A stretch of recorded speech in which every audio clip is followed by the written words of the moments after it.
Et Dieu nous fait la grâce. Le Père n'est pas parmi nous actuellement. Certains l'ont vu, on était là depuis 8 heures. Il allait intervenir à Atekoubé. Amen. Atekoubé l'a sollicité. Il allait intervenir à Atekoubé. Tout à l'heure, il est parti. Et donc, celui qui est chargé de nous nourrir ce matin spirituellement, c'est notre responsable, Adou Alain. On va acclamer le Seigneur. On va acclamer le Seigneur. On va acclamer le Seigneur pour recevoir le responsable, Adou Alain.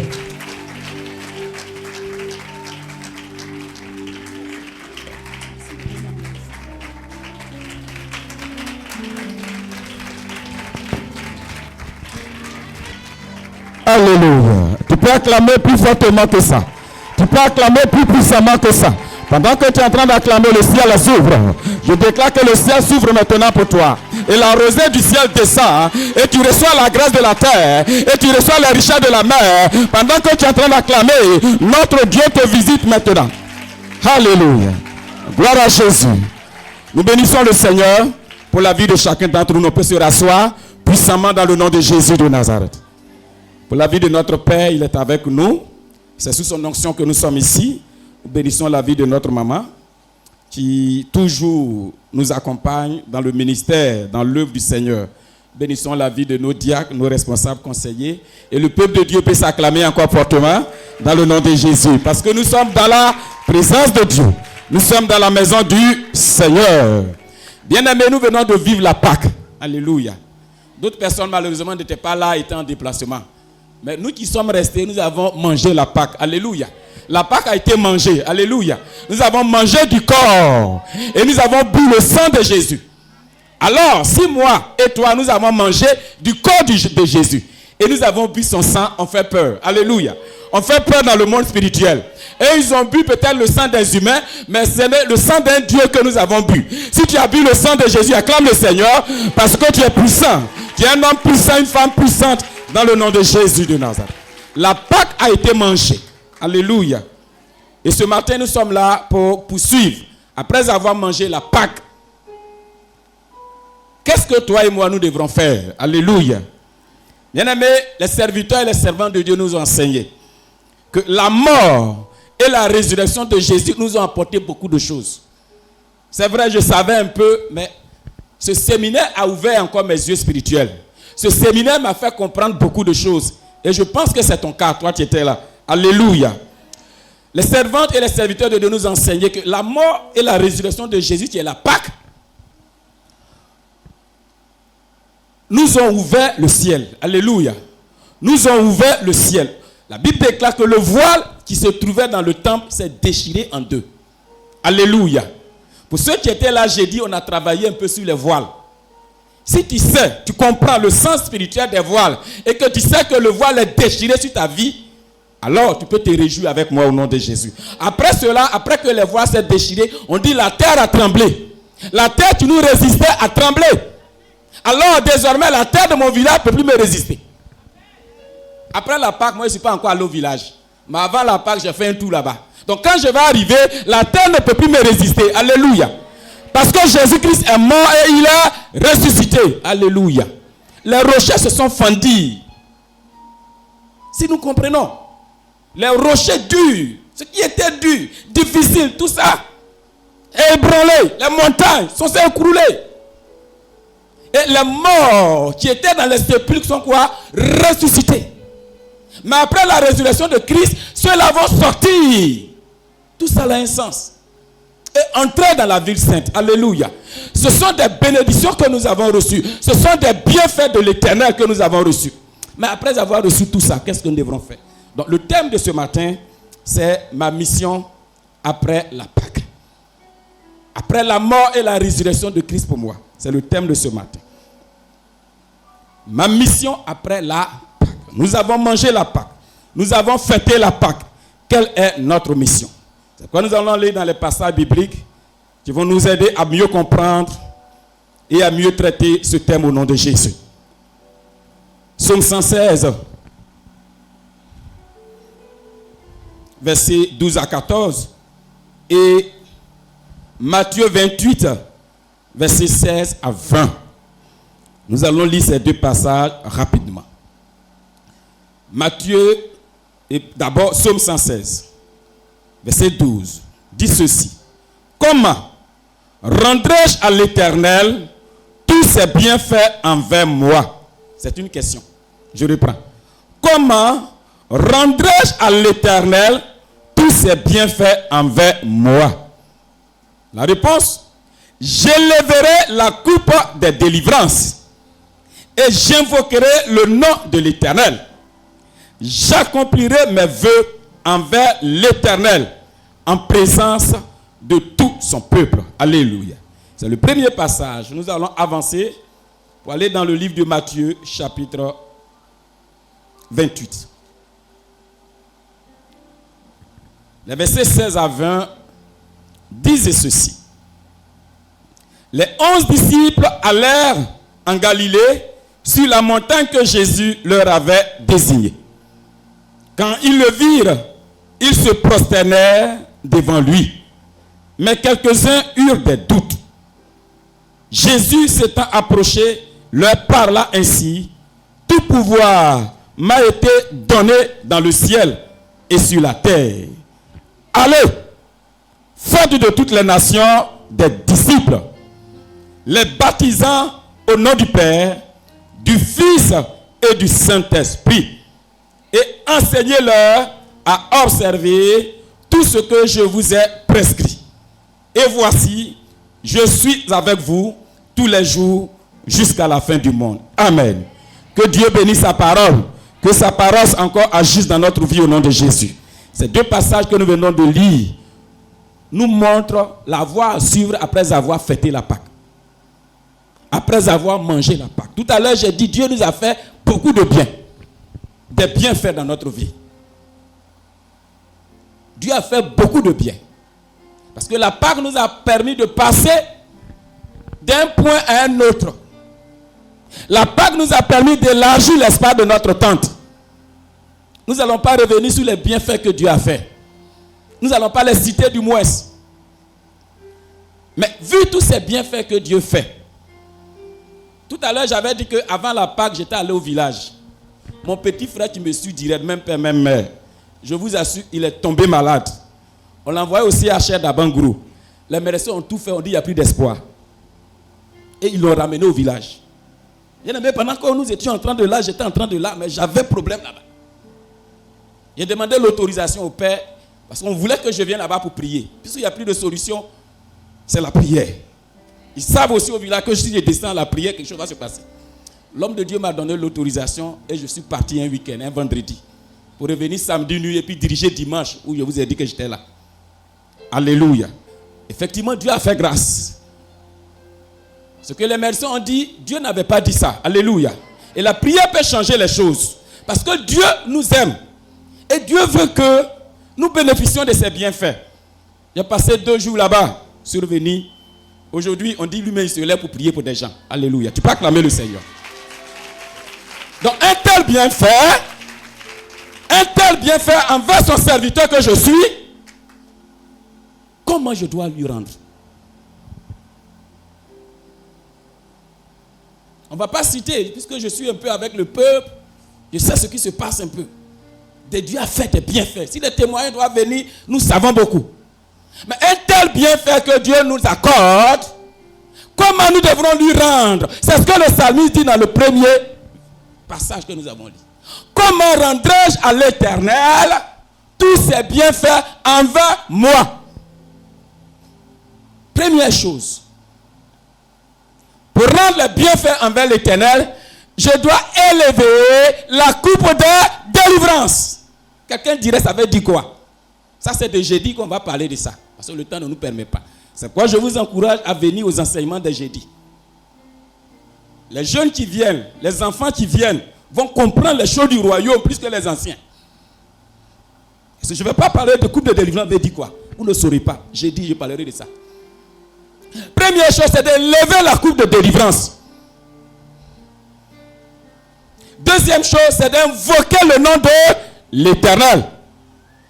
Et la troisième chose, il nous dit quoi? C'est d'accomplir les vœux envers l'Éternel devant toute l'assemblée des saints. C'est ce que toi et moi, Dieu nous demande de faire. Après ces bienfaits concernant la Pâque, nous devrons en retour élever la coupe de délivrance. Alléluia. Le point que je vais toucher, c'est d'accomplir les vœux envers l'Éternel. Les deux premiers, j'en parlerai, on expliquera de plus le jeudi à l'enseignement. Élever la coupe de délivrance. Invoquer le nom du Seigneur. Tu dis, j'invoque le nom du Seigneur. Ça veut dire quoi? Mais je vais toucher, accomplir les vœux envers l'Éternel. Bien-aimés, nous faisons beaucoup de vœux au Seigneur. Nous faisons beaucoup de promesses au Seigneur. Dieu, comme tout à l'heure j'ai dit, je suis allé au village, j'ai dit si tu le relèves, parce que je vais avoir honte. Lui qui prie pour les malades, lui qui fait ça, et puis son petit frère même qui est malade. Et puis à la suite de la maladie, il n'y a pas de solution. Attends, qu'est-ce que les gens vont dire dans le village? Éternel, éternel, éternel. Si je te sers vraiment, si tu relèves mon petit frère, voilà ce que je vais faire pour toi. Alléluia. Un vœu, une promesse, un engagement. Alors, moi je suis tenu d'accomplir mes vœux. C'est pourquoi j'en parle, sinon je n'en ai même pas parlé, ça allait rester secret. Parce que je vais accomplir mes vœux envers l'Éternel. Donc je le dis et je le fais. Alléluia. Nous avons tous pris des vœux, des engagements envers l'Éternel. Seigneur, si tu m'accordes ceci, voilà ce que je vais faire. Si tu me permets d'obtenir cela, voilà ce que je vais faire. Si l'Éternel le fait, il attend qu'en retour, nous aussi, on accomplit ses vœux, ses promesses, ses engagements que nous avons pris envers lui. Il y en a plusieurs engagements. Seigneur, si tu me permets, je vais faire ceci. Si Dieu a fait, fais ta part. Chante pour l'Éternel dans le groupe musical. Intercède pour l'Éternel dans le groupe d'intercession. Travaille dans l'église, dans le service d'autres. Accueille des gens dans le groupe d'Esther. Nettoie l'église quand on dit de venir nettoyer. Fais tout ce qu'il faut envers l'Éternel. C'est ce qu'il attend de nous. Si on le lira, lui encore, il va encore faire des biens dans notre vie. Dernièrement, à la Pâque, nous avons pris des engagements. Nous avons fait des vœux au Seigneur. Ce que Dieu attend de nous, c'est d'honorer ses vœux. C'est d'accomplir ses vœux. Tellement la situation était un peu compliquée, j'ai dit, moi, je vais donner des poulets. Mais quand j'étais ici, et les hommes de Dieu ont dit que vous pouvez rehausser, je suis passé de poulet en mouton. Parce qu'avec ce que Dieu devrait faire, à faire pour mon petit frère, un poulet ne peut pas gérer ça, ne peut pas régler ça. Donc je suis passé de poulet, immédiatement j'ai changé. Et comme on l'a dit, j'ai fait une avance de sacrifice. Ce matin, Seigneur, je vais accomplir mes vœux envers toi. Je l'avais pris cet engagement. Je ne peux pas prêcher dessus et puis moi-même ne pas le faire. Donc le reste de mon mouton, de mon sacrifice de mouton, qui se connecte au sacrifice divin de Jésus-Christ, Seigneur, je viens de faire. Alléluia. Je vais avancer. Donc toi qui m'entends, qui entends la parole de Dieu, il faut honorer ton vœu. Va voir l'homme de Dieu. Tu dis voilà ce que j'avais fait. Mais d'ici un mois, d'ici une semaine, d'ici 2 jours, je vais revenir honorer mon engagement. Pour rendre les bienfaits de l'Éternel, le vœu est important. Honorer le vœu est important. Alléluia. Ensuite, qu'est-ce qu'il faut faire? Dans le deuxième passage que nous avons lu, nous devrons obéir à la parole de Dieu. La parole de Dieu dit Jésus ressuscite. Effectivement, il est ressuscité. Il donne rendez-vous à ses disciples en Galilée. Les disciples vont et ils le rencontrent en Galilée. Avant que Jésus ne monte au Père, notre Père, à Dieu, notre Dieu, il va leur donner une mission. Il va leur confier des tâches. Qu'est-ce que Jésus va dire? Dans le livre de Matthieu, chapitre 28. Il va leur dire, tout pouvoir m'a été donné, dans le ciel et sur la terre. allez, faites de toutes les nations des disciples, les baptisant au nom du Père, du Fils et du Saint-Esprit, et enseignez-leur à observer tout ce que je vous ai prescrit. Et voici, je suis avec vous tous les jours jusqu'à la fin du monde. Voilà la dernière commission que Dieu nous donne. La dernière parole que Jésus nous donne avant d'aller au Père notre Père, à Dieu notre Dieu. Il dit, je m'en vais. Dieu m'a donné tout pouvoir, je vous communique ce pouvoir. Vous l'avez. À partir de maintenant, levez-vous et allez dans toutes les nations et faites de toutes les nations des disciples de Jésus. Allez, baptisez-les dans le nom du Père, du Fils et du Saint-Esprit. Allez et enseignez-les à observer tout ce que je vous ai prescrit. Et moi, Jésus, lorsque vous allez le faire, je serai toujours avec vous pour vous faire des biens jusqu'à la fin du temps. Alléluia. Donc aujourd'hui, ce que Jésus-Christ attend de toi et de moi, c'est cette commission que nous devrons accomplir, qu'on appelle la grande commission, qu'on appelle l'ordre suprême. On a l'habitude de dire un père ou bien une mère, avant de mourir, les dernières paroles là sont sacrées. Et on observe ça, nous surtout nous les Africains. Mon père m'a dit avant de mourir, voilà ce qu'il m'a dit. Donc je vais exécuter. Alors, Jésus notre Seigneur, Jésus notre Dieu montre au Père ces dernières paroles qu'il nous a dites. Est-ce qu'on ne va pas exécuter? On ne va pas obéir? Oui, il faut le faire. La première parole, c'est de prêcher la parole de Dieu. Toi et moi, nous devrons nous lever pour prêcher Christ, la bonne nouvelle. C'est Christ qui est la bonne nouvelle.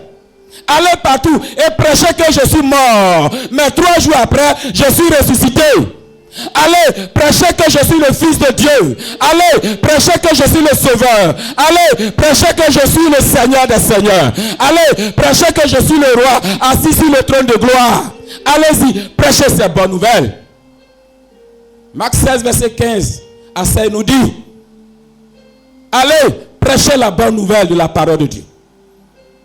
Ceux qui entendront cette parole croiront, et qui seront baptisés seront sauvés. Mais ceux qui ne croiront pas seront condamnés. Nous avons un travail à faire, d'aller et de prêcher la bonne nouvelle autour de nous.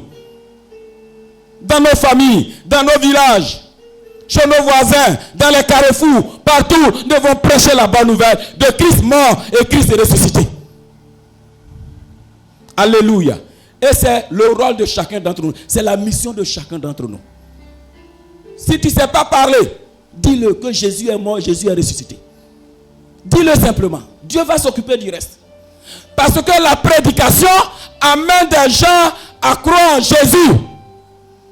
La prédication attire des gens à Christ. Quand nous sommes en train de prêcher, lorsque nous prêchons la parole de Dieu, Dieu lui-même saisit cette parole pour attirer ses âmes, pour attirer des âmes à lui. La prédication permet aux personnes de venir à Jésus, de croire en Jésus. Si nous ne prêchons pas, ils ne vont pas croire. S'ils ne croient pas, ils ne seront pas sauvés. Oh, Dieu veut que tous les hommes soient sauvés. Toi et moi, nous sommes sauvés, la preuve, nous sommes là.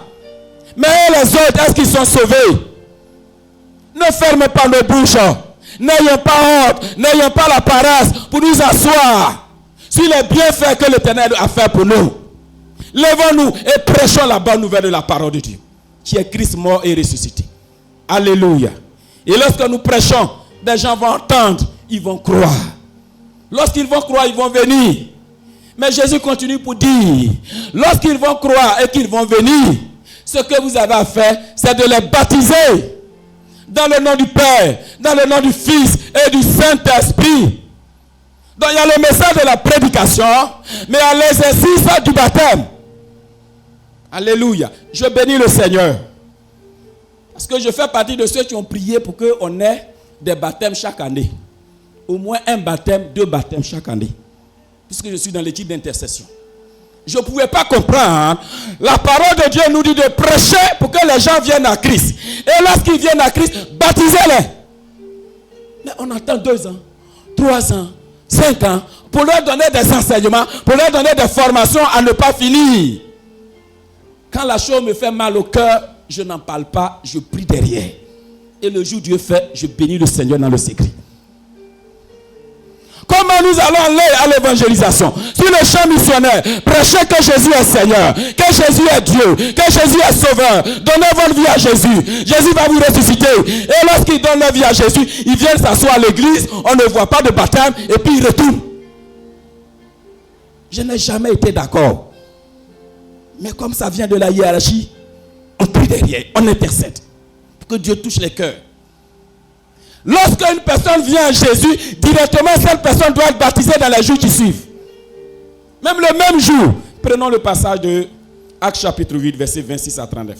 Pour que vous compreniez, vous dites qu'est-ce qu'Adou est en train de dire encore là-bas. Moi, je m'appuie sur les règles du royaume. Je ne sors jamais de la parole. Je ne suis pas dans les principes. Je ne suis pas dans les théories. Je ne suis pas dans les dogmes. Je suis que la parole. Qu'est-ce que la parole dit? Acte 28. Il faut afficher, mon frère. Versets 26 à 39. Je vais lire avec vous rapidement. Un ange du Seigneur s'adressant à Philippe lui dit: lève-toi et va du côté du midi sur le chemin qui descend à Jérusalem. De Jérusalem du moins à Gaza. Celui qui est désert. Il se leva et partit, et voici un Éthiopien, un eunuque ministre de Cadence, reine d'Éthiopie et surintendant de tous les trésors, venu à Jérusalem pour adorer. Écoutez bien ce verbe-là. S'en retournait assis sur son char et lisait le prophète Ésaïe. L'Esprit dit à Philippe, Philippe c'est un diacre, c'est un responsable, c'est un membre de l'église. Avance et approche-toi de ce char.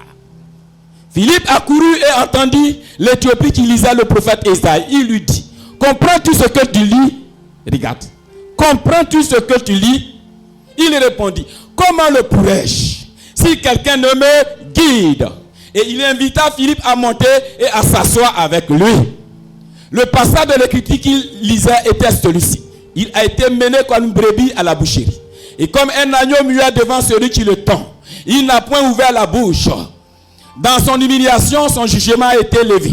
Et sa postérité qui la dépeindra, car sa vie a été retranchée de la terre. L'eunuque dit à Philippe: écoutez bien, je te prie, de qui le prophète parle ainsi? Est-ce de lui-même ou de quelqu'un d'autre? Alors Philippe, ouvrant la bouche et commençant par ce passage, lui annonça la bonne nouvelle de Jésus. Comme ils continuaient leur chemin, ils rencontraient de l'eau. Et l'eunuque dit: voici de l'eau. Qu'est-ce qui empêche que je sois baptisé? La réponse de Philippe. Philippe dit: si tu crois de tout ton cœur, cela est possible. L'eunuque répondit: je crois que Jésus-Christ est le Fils de Dieu. Il fit arrêter le char. Philippe et l'eunuque descendirent tous deux dans l'eau. Et Philippe baptisa l'eunuque. Quand il fut sorti de l'eau, l'Esprit du Seigneur enleva Philippe. Et l'eunuque ne le vit plus. Tandis que, joyeux, il poursuivait sa route. Acclame le Seigneur, acclame la parole de Dieu. Au nom de Jésus de Nazareth. Ce qu'a dit là, c'est ça qui est là. On ne peut pas faire beaucoup de commentaires parce que le temps qu'on m'a donné est imparti. Philippe, en tant que diacre, Philippe, en tant que membre de l'église, qu'est-ce qu'il fait? Il annonce la bonne nouvelle de Jésus. Quels sont ses responsables? Quels sont ses membres de l'église qui ne veulent plus annoncer la bonne nouvelle de Jésus? On est rempli de l'Esprit de Dieu, on n'est pas rempli de l'Esprit de Dieu. On est conduit par l'Esprit de Dieu, on n'est pas conduit par l'Esprit de Dieu. Aujourd'hui, tu demandes à un chrétien d'aller annoncer la bonne nouvelle. Il dit non, ça c'est pas mon travail. C'est le travail de l'évangélisation. De l'équipe d'évangélisation. C'est le travail des évangélistes. Qui vous a dit ça? La bonne nouvelle doit être prêchée partout, par tout le monde. Et l'Esprit de Dieu le conduit à aller prêcher la bonne nouvelle à l'Éthiopien. C'est un ministre. C'est un intellectuel, un ministre. Mais il ne comprend pas. Il ne comprend pas les choses de Dieu. Il cherche d'être intellectuel. Il cherche d'être élevé dans la société. Mais ce qui concerne la parole, tout le monde ne comprend pas la parole. Le ministre lit, il ne comprend pas. De qui on parle? Il a fallu que Philippe, le diacre, Philippe, le responsable, Philippe, membre de l'église, s'appuie sur cette parole pour dire de cette personne dont on parle, il s'agit de Jésus-Christ. Il s'agit du Fils de Dieu. cela va amener l'Éthiopien tout de suite à croire. Tout à l'heure, j'ai dit que la prédication amène des gens à croire à Jésus, à croire à Dieu. Si vous voulez que les gens croient, vous ne voulez pas prêcher. Nous ne voulons pas prêcher. Et quand il a cru, la suite, le même jour, il lui pose la question. Comme maintenant je crois, voici de l'eau. On fait comment? Il dit, descends, je vais te baptiser. Bien-aimé, quand on a fait la prédication et que vous êtes venu à Jésus, tout de suite, il faut que vous passiez au baptême. Vous travaillez à l'eau baptême. Vous vous empressez à l'eau baptême. À la fin, on dit, l'Éthiopien était tout joyeux. Après le baptême, tu vas être joyeux. Donc toi et moi, nous devrons nous empresser à l'eau baptême. L'énigme dit, je crois. Qu'est-ce qui m'empêche d'être baptisé? Si tu es venu à Jésus, ce que Jésus attend de toi, il a dit dans tout à l'heure Matthieu 28. Prêchez la bonne nouvelle. Baptisez-les dans le nom du Père, du Fils et du Saint-Esprit. C'est après le baptême que va venir maintenant l'enseignement. Parce qu'il dit maintenant, enseignez-leur. C'est là qu'intervient maintenant le disciple-là. Mais on n'enseigne pas avant d'aller au baptême. On prêche pour que les gens, leur cœur soit vivement touché. Ils croient, on va au baptême. Après le baptême, maintenant on les enseigne par des groupes de disciples-là que nous sommes en train de faire, que nous avons commencé, ça fait 1 an, 2 ans. Enseignez-les. Quand vous allez l'enseigner, ils vont comprendre. Et quand ils vont comprendre, ils vont observer. Quand ils vont observer, je serai toujours avec eux jusqu'à la fin des temps. Toi et moi, nous avons besoin d'aller au baptême. Si tu es dans cette communauté que tu n'es pas baptisé, joins-toi rapidement à tous les futurs baptisés. Une date va être donnée et puis on va aller au baptême. Alléluia. Ne reste pas dans l'église, tu n'es pas baptisé, puis ça ne te dit rien. Ça ne te fait rien. Quand tu n'es pas baptisé, on ne peut pas te confier de la responsabilité. Même si tu es ministre. Je me souviens bien, un jour on priait, 4 h du matin, et puis un couple est venu. Pendant que nous avons fait la ronde en train de prier, il y a quelqu'un qui dit, comme le couple est venu prier, est-ce que le couple pouvait introduire notre groupe de prière? Je me suis retiré, je l'ai appelé de côté. J'ai dit, tu ne les connais pas. Tu les vois peut-être, sont des boss bien sapés. Mais peut-être tu ne les connais pas. Pourquoi ils vont venir introduire notre groupe? On ne peut pas leur confier des responsabilités. On ne peut pas les insérer. On ne peut pas faire des choses avec eux. Quand tu n'es pas baptisé, on ne peut pas te responsabiliser. D'ailleurs, le baptême te permet de passer à une autre trappe. Ceux qui organisent le baptême vous enseignent déjà. Vous en parlent. Donc, fais un effort pour que tu sois de ceux qui vont être baptisés. Nous avons prié pour que notre père, grand-père donne l'autorisation pour qu'il y ait baptême cette année à Bethany et Bénézer. Il faut profiter, on ne sait jamais. Quand je suis venu ici, j'ai fait des années d'abord avant d'être baptisé. Mais toi, à peine tu arrives, moins d'1 an, il y a un baptême. Et puis tu veux te mettre à l'écart. Engage-toi dans ce baptême-là. Frères et sœurs, si nous avons des cousins, des neveux, des nièces qui ont cru en la parole, à l'évangile que nous portons et que nous prêchons, on peut les joindre au dernier moment, ils vont se faire baptiser. La seule condition, la grande condition que nous venons de lire, c'est de leur demander, est-ce que tu crois de tout ton cœur que Jésus-Christ est mort, que Jésus-Christ est ressuscité, que Jésus-Christ a donné sa vie en rançon? Est-ce que tu crois? Si la personne dit oui, je crois, voici la condition primordiale. Les autres sont secondaires. Donc au baptême, on ne recale pas trop les gens, selon la parole de Dieu. L'énigme n'a pas été recalé parce qu'il ne comprenait pas les Écritures. La seule question que Philippe lui a posée, est-ce que tu crois? Il dit oui, je crois. Alors, allons au baptême. Le reste, on va s'en occuper. Le Saint-Esprit va s'occuper. Les formateurs vont s'occuper. Les membres du disciple-là vont s'occuper. Alléluia. Donc, engage-toi. Il ne faut pas avoir peur. Moi, je ne comprends pas la parole de Dieu. Moi, vous posez question, il a fait comment? Les diacres, arrêtez sur cette chaise. Cette année, baptême de cette année, on a intercédé pour ça. Faites un effort de ne pas trop recaler les gens. Je vous en supplie. Je vous demande pardon. Je ne sais pas comment ça fonctionne. Je n'ai jamais participé. Mais cette année-là, permettez aux gens d'aller au baptême. C'est la vision du Père. C'est la vision du pasteur. Que les gens aillent au baptême. On veut les responsabiliser. Il y a beaucoup de travail. Il y a beaucoup de tâches. Ils ne sont pas baptisés. On les regarde. Et puis nous-mêmes, on souffre seul. Adou va courir ici. Il va aller là-bas. Il va aller là-bas. Baptisez-les. On va les responsabiliser. Dans les cellules. sur le terrain. Organisez-vous, les organisateurs du baptême. Cette année, je vous en prie, sur la chair, ne recalez pas beaucoup de personnes. Nous, on attend d'eux. On veut les engager. Parce que c'est après le baptême, dans l'enseignement, qu'il y a d'autres choses qui viennent. Dans la prédication, les gens vont croire et ils vont adorer Dieu.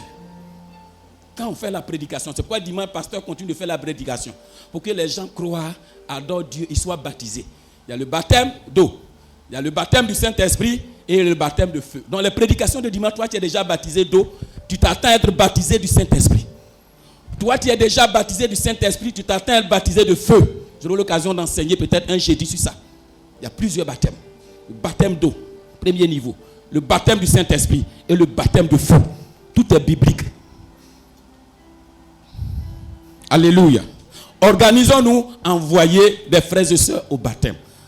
Encourageons-les, accompagnons-les au baptême.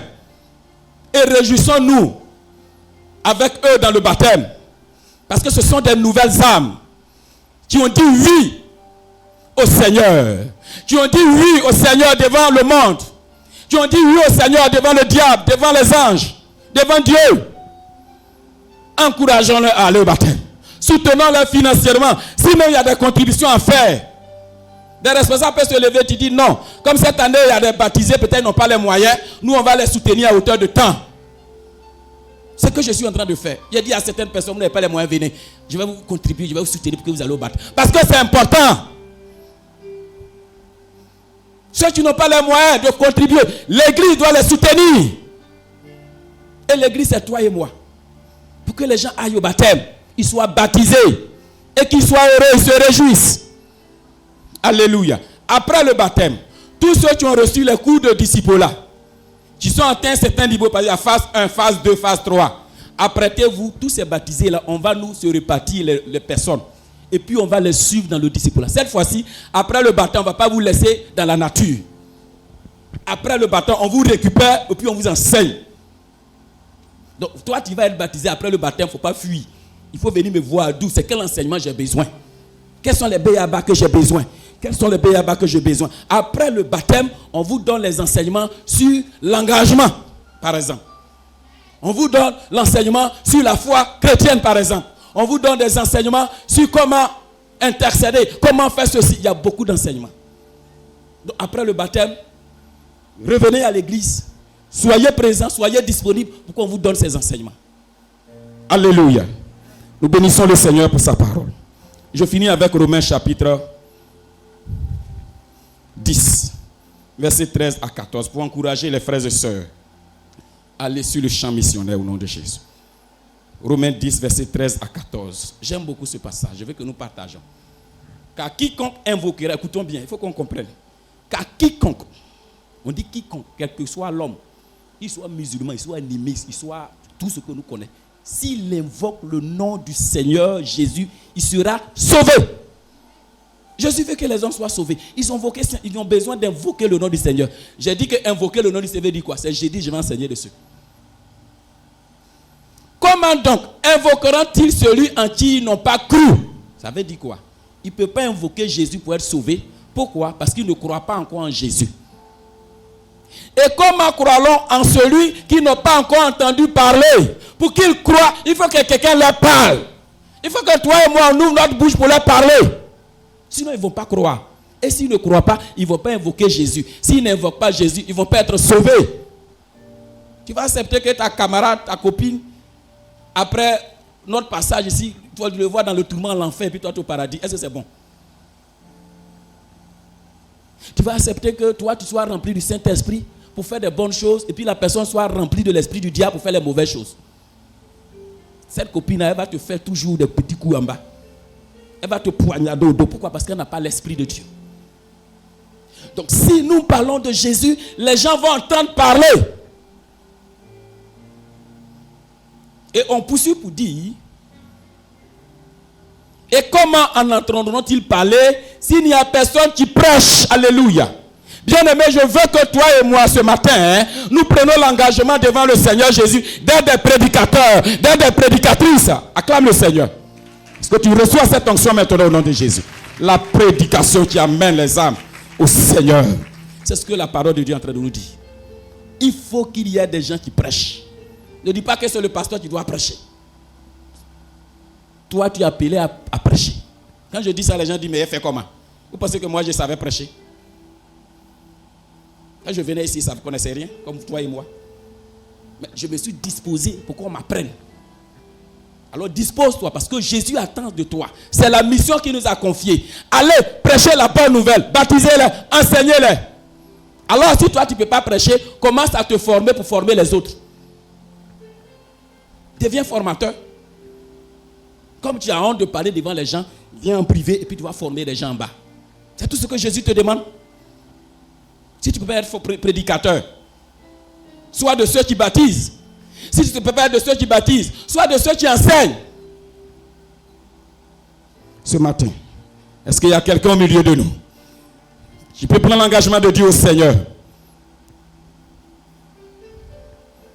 que ce matin j'ai entendu ta parole, j'ai entendu la mission. Jésus, je dis oui. Est-ce qu'on peut chanter ce cantique musical pour finir? Je dis oui. Oui et oui. Parce que si Dieu t'appelle à la prédication que tu ne lui as pas dit oui, il ne peut pas t'envoyer. On va chanter ce cantique ensemble avant que je le rende au micro à notre maman. Au nom puissant de Jésus. Je vais lui dire oui. Je vais renouveler mon oui que je lui ai dit il y a des années.